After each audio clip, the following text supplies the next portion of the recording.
আসসালামু আলাইকুম pro Brazil football fans. দর্শক, আপনারা সকলে জানেন আগামীকাল ব্রাজিল মাঠে নামবে কোপা আমেরিকার প্রথম ম্যাচে কোস্টারিকার বিপক্ষে। যে ম্যাচটি অনুষ্ঠিত হবে যুক্তরাষ্ট্রের লস অ্যাঞ্জেলস ক্যালিফোর্নিয়াতে, এবং সেই ম্যাচটি কিন্তু বাংলাদেশ সময় সকাল 7টায় অনুষ্ঠিত হবে। যেই ম্যাচটি কিন্তু আপনারা সরাসরি স্পোর্টসের মধ্য দিয়ে কিন্তু দেখতে পারবেন। মূলত ব্রাজিলের ম্যাচ, আর এখানে কিন্তু ভক্ত সমর্থকেরা মুখেই রয়েছে যে ব্রাজিলের শুরুর একাদশটা আসলে কেমন হবে।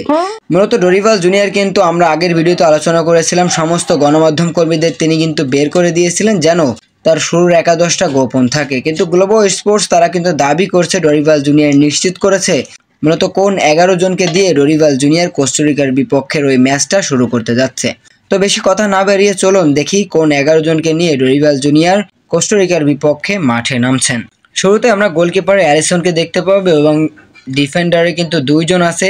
সেন্টার ব্যাকে মার্কিনুস এবং এদার মিলিতাও, রাইট ব্যাকে আছে ড্যানিলো ক্যাপ্টেন, তারপর লেফট ব্যাকে আছে গুইলহার্মি আরেনা, এবং মিডফিল্ডে আছে তিনজন, সেখানে জোয়া গোমেজকে কিন্তু আমরা আবারও দেখতে পাচ্ছি গ্লোবাল স্পোর্টসের মতে। তারপর ব্রুনো গুইমারেস আছে এবং লুকাস পাকুয়েতে আছেন। আর সামনে থাকবেন ভিনি, রদ্রিগো এবং রাফিনিয়া। মূলত এটা কিন্তু আমার নিজের বানানো কোনো পোস্ট নয়, এই পিকচারটি মূলত গ্লোবাল স্পোর্টস থেকে নেওয়া, এবং তারা দাবি করছে ডরিভাল জুনিয়র নিশ্চিত করেছে যে এই একাদশটা নিয়েই কোস্টারিকার বিপক্ষে মাঠে নামবে সেলেসাওরা। তো দর্শক, এরপরও যদি স্কোয়াডে কোনো রকম পরিবর্তন আসে তাতে কিন্তু পার্সোনালি আমাকে কোনো দোষ দিতে পারবেন না, কেননা আমার থেকেও কিন্তু অনেক বড় একটা গণমাধ্যম কিন্তু এরকম একটা পোস্ট করেছে। তো আমি জাস্ট আপনাদেরকে জানিয়ে দিলাম।